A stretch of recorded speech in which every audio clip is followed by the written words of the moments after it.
Now in Rishikesh, we are exploring the famous food and cafes over here. So let's see how's the food over here. तर सगळ्यात पहिले आपण जात आहोत the 60s कॅफेला, जे एक 1960च्या रेट्रो वाईबसाठी खूप प्रसिद्ध आहे. इथला ॲम्बियन्स खूपच पीसफुल असून बीटल्स थीममुळे एक नॉस्टॅल्जिक फील येतो. इथे इटालियन, कॉन्टिनेंटल आणि हेल्दी ऑप्शन्ससह खूप टेस्टी फूड मिळतात. तर त्यातून आम्ही मागवलं एक स्पॅगेटी ॲलिओलिओ, एक कॉफी इन द बेड आणि एक पनीर स्टफ कुलचा. ऑर्डर येऊस तोपर्यंत आपण बघूया इथलं ॲम्बियन्स कसं आहे ते. फायनली आपली ऑर्डर आलेली आहे. तर बघूया, टेस्ट करूया कसं काय आहे.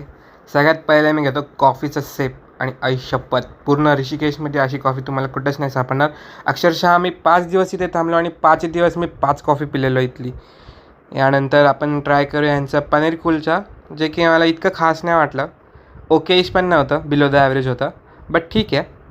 आणि त्यानंतर आपली स्पॅगेटी ॲलिओलिओ हां जे काय आहे ते पण ओके होतं. इतकं मी खात नाही, हे आवडलं मला, छान होतं.